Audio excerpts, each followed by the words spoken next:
রাফসানদার ছোট ভাইকে নিয়ে মোটামুটি বাংলাদেশের সামাজিক যোগাযোগ মাধ্যম গণমাধ্যম একদম তোলপাড় হয়ে গেছে।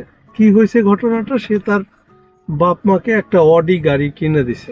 এটা কি আসলে খুব বিশেষ কোনো ঘটনা? মানে আমি বলতে চাচ্ছি যে বাংলাদেশে রাফসানি কি সর্বপ্রথম যে তার বাপ মাকে এরকম দামি গাড়ি কিনে দিছে? আমার তো মনে হয় না, না এরকম হওয়ার কথা না। কিন্তু সেসব নিয়ে কিন্তু এত আলোচনা হয় নাই। তাহলে রাফসানের ব্যাপারে কেন এত আলোচনা হচ্ছে? এর পেছনের কাহিনীটা কি আসলে? এর পেছনের কাহিনী হচ্ছে রাফসান একজন ইউটিউবার।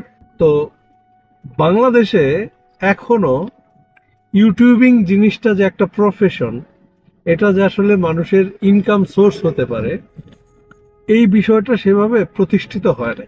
এই যে রাফসান তার ইনকাম থেকে তার বাপ মাকে গাড়ি কিনে দিছে, এখন সেটা কতটা পাবলিসিটি স্টান্ট আর কতটা রিয়েলিটি সেটা রাফসান ভালো বলতে পারবে। আমি সে বিষয়ে যাচ্ছি না, সে বিতর্কে যাচ্ছি না। আমি নর্মালি যদি বলি, সে তার বাপ মাকে একটা গাড়ি কিনে দিছে, ফাইন, খুবই দামি গাড়ি। আমি দেখলাম যে অডি A4 যে গাড়িটা তার বাপ মাকে সে দিছে, তার দাম বাংলাদেশে এখন মেবি 93 লক্ষ টাকা। এখন এখানে কয়েকটা বিষয়। রাফসান একজন ইউটিউবার, তো বাংলাদেশে রাফসানের থেকে অনেক বড় বড় ইউটিউবার আছে, এবং এটাও সত্যি যে হয়তো যদিও আলোচনা হয় নাই, কিন্তু রাফসানের থেকে অনেক বেশি টাকা মানুষ ইউটিউব থেকে কামাচ্ছে, বাংলাদেশ থেকেই কামাচ্ছে। সেটা প্রতিষ্ঠান হতে পারে বা ব্যক্তিও হতে পারে। রাফসানের থেকে অনেক বেশি ফ্যান ফলোয়ার আছে, এরকম ইউটিউবার আছে বাংলাদেশে, কিন্তু তারা লাইমলাইটে আসছে না। রাফসান লাইমলাইটে আসছে কারণ রাফসান ব্যাপারগুলো দেখায়, শো অফ করে, এবং সেটা পজিটিভলিও করতে পারে সে। এটা নিয়ে কোনো বিতর্ক নাই। সে তার বাপ মাকে গাড়ি কিনে দিচ্ছে, খুবই ভালো কথা। কিন্তু কথা হচ্ছে যে মানুষ, আমরা কেন এত বেশি আলোচনা করতেছি? কারণ যারা আলোচনা করছি তারা আসলে ব্যাপারটাতে অনেক বেশি অবাক হয়ে গেছি। আসলে একটা ছেলে ইউটিউবিং করে, সে এত টাকা কামায়। এখানে একটা বিষয়, ইউটিউব থেকে কত টাকা আসে এই বিষয়ে বাংলাদেশের মানুষের কোনো ধারণা নাই, যেটা আগে বললাম। এই জন্যই এত বেশি আলোচনা হচ্ছে। তো এখানে আরেকটা ব্যাপার আছে, সেটা হচ্ছে সে এটা বিজ্ঞাপনও করতে পারে। অডি তাকে একটা অফার দিতে পারে যে তুমি এরকম একটা ভিডিও করে আমাদের গাড়িটার প্রমোশন করে দাও। সেটা হতে পারে। রাফসান জনপ্রিয় ইউটিউবার, সেই জনপ্রিয়তাকে পুঁজি করে অডি এই ব্যবসাটা করতে পারে। তারপরে রাফসান তার ভিডিওর শেষে তার সাবস্ক্রাইবারদের জন্য একটা মোটরসাইকেল গিভ অ্যাওয়ে করতেছে লিফান ব্র্যান্ডের।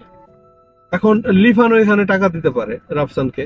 এগুলোকে বলে প্রোডাক্ট প্লেসমেন্ট। সে প্রোডাক্ট প্লেসমেন্ট করতেছে, যে ব্র্যান্ডের এসি সে দেখাচ্ছে, সেই এসি থেকে সে টাকা পেতে পারে।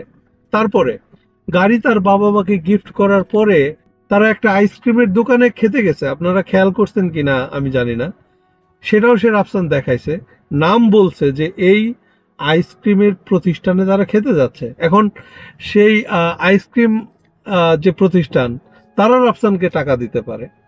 সো এভাবে ইনকাম হতে পারে, এবং সেখান থেকে 93 লাখ টাকা খরচ করে গাড়ি কেনাটা খুব বড় কোনো ঘটনা না। এটা হচ্ছে আমার প্রথম পয়েন্ট। তাছাড়া আরো একটা বিষয় আছে, সেটা হচ্ছে যে অনেক মানুষ জানে না বাংলাদেশে যে এর পেছনে রাফসানের পরিশ্রমটা কি, কত বছর ধরে রাফসান ভিডিও বানাচ্ছে। তো যাই হোক, বিষয়টা এটাই, রাফসান বিষয়টা পাবলিকলি লাইমলাইটে নিয়ে আসছে, কিন্তু এর থেকেও অনেক বেশি টাকা মানুষজন ইনকাম করছে, তারা দেখাচ্ছে না। এখন বাংলাদেশে ইউটিউব জিনিসটা বা এই কন্টেন্ট ক্রিয়েশন জিনিসটা অনেক বড় একটা মার্কেট হয়ে গেছে। আপনারা খেয়াল করলে দেখবেন বাংলাদেশের যারা বড় বড় মিডিয়া হাউস, এদের ইনকামও কিন্তু এখন ইউটিউব কেন্দ্রিক। সময় টেলিভিশন বাংলাদেশের সবচেয়ে বড় ইউটিউব চ্যানেল, তো তারাও ইউটিউব থেকে কিন্তু টাকা জেনারেট করতেছে। সো ইউটিউব থেকে অনেক টাকা পয়সা ইনকাম হয়।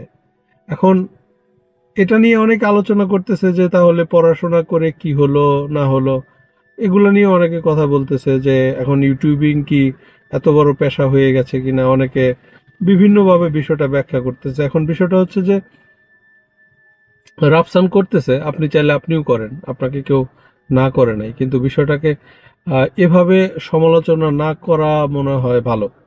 আপনারা যদি রাফসানের সমালোচনা করতেই চান, রাফসানের কাজ কারবারকে সমালোচনা করতে পারেন।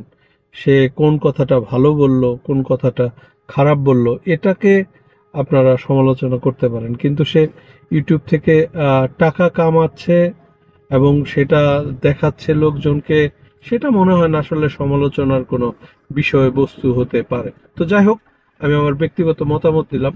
হয়তো আরো কিছু বলার ছিল, কিন্তু বেশি কিছু বললাম না, এটাই।